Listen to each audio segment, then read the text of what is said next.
But if you've lost the person, you've lost a lot.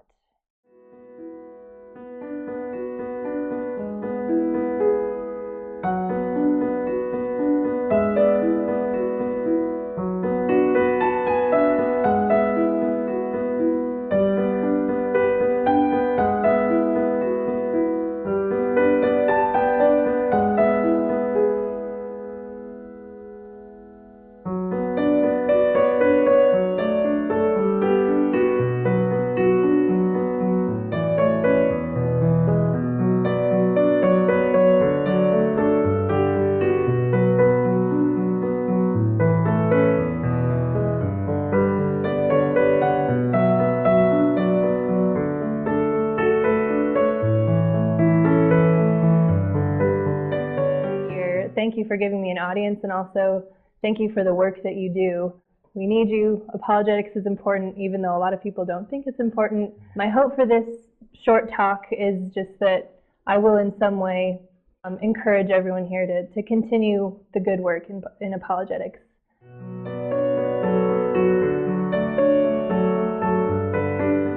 I had the compassion, and I had the means to help. I had the intellect to help, but I didn't have the communication. We really, really need to be communicators if we're going to be effective apologists. The heart is really what's happening behind the curtain. The spiritual disciplines that we undertake in our daily lives that pour into our conversational apologetics.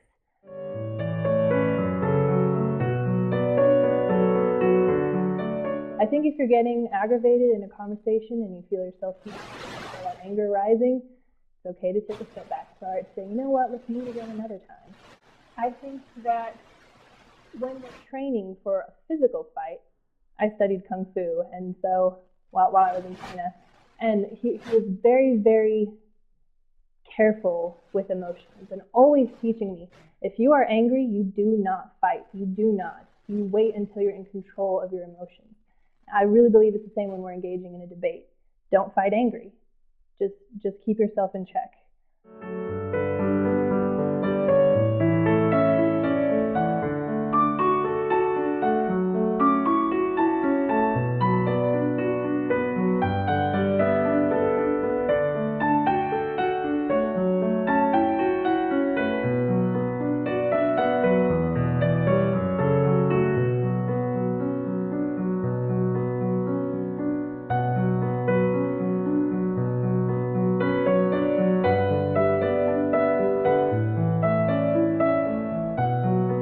It's great to have a skeptic friend. It's great to have someone that you just hang out with who doesn't believe in God. And my mantra is, skeptics are friends, not food. It's not about a project. It's about a relationship. Is I season myself with salt. Paul writes in Colossians, walk in wisdom toward outsiders, making the best use of the time. Let your speech always be gracious, seasoned with salt, so that you may know how you ought to answer each person. Learning to listen, and that righteous people were people who listened and didn't talk. When I say voice, I'm referring to the component that deals with what we say and how we say it. This is kind of developing the cadence of your speech, really picking your words well. When you're in conversation with someone, it's kind of like walking down a hallway, and the hallway is full of doors, and you've got to try those doors. Some of them will be unlocked, some of them will be locked, but you have some keys to open those doors. So basically he says that there are keys to kind of open a door and go a little deeper in conversation with someone. That feels good to win an argument, but if you've lost the person, you've lost a lot. And it's something I think we should be wary of. People see that care when you're asking more than telling. No one wants to be bulldozed over. Just listening to people, it's so powerful. So many people just want to be heard, just want to be listened to. And the face is more about what we convey and how we interact with people. I find that face-to-face interactions are unique, especially nowadays, is where we've always got some kind of screen right in front of our nose, computer or whatever. It's easy to misinterpret things in a text or an email. But the mood changes in a face-to-face conversation. And not to say that texting and emailing are bad. I mean, you can do great apologetics through that stuff. Like Joey and Gregory Perez over here, they've been engaging atheists, the Ratio Christi website for Minds, and I'm so thankful for them that they have a presence on that site. It's just been really great to see them, really asking questions and supporting people, and so that's definitely great. Don't get me wrong, we need that. But I find that things change when you sit down with someone face to face. And there have been a couple times when I've been on an online forum talking with someone or something like that, and they're really aggressive, and I'm a tough, anti-theist, religion is terrible or something like that. And then I'll just say, oh, I see you're in the area.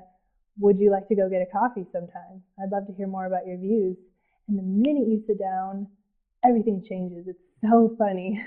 It's like all of a sudden they're smiling, and they're telling me about their kids and their dog, and here's a cell phone picture of my house plant. It's just like, it's just awesome, People just relax. If there's someone who's particularly aggressive that you're interacting with, just go out to dinner with them. It'll make a world of difference. I think it's also important when you're dealing with someone to emphasize that it's an invitation. It's not a challenge. So it's not so much what you say, but how you say it.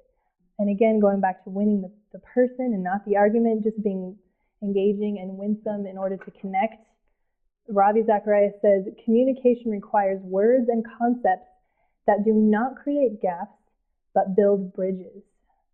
And there have been times when I've been in conversation with a student or a skeptic at a church or something, and I just find as I'm conversing with this person, there's like this gap. It's just opening up between us. And I have to stop and think, okay, what have I said, or what have they said, or what happened? What kind of words am I using that are creating this gap? And trying to change that and build bridges instead. Build more bridges to that person. Again, showing them that you care, even if it's just listening. There are 5 Gospels: Matthew, Mark, Luke, John, and the Christian. And most people never read the first 4. So we are the face of the gospel in conversational apologetics. Yeah, get ready to be watched. It's going to happen.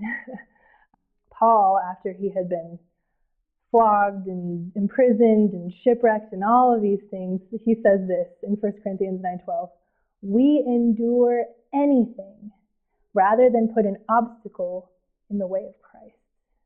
But how often do we do that? How often do we put an obstacle in the way of Christ? That's just an argument that shouldn't be there. To be gentle, no matter how harsh the opposition is. The opposition is harsh. I know it is. I know people in this room have been burned, and I'm sorry for that. But we serve a God of healing, and it's our responsibility to be gentle and to keep going.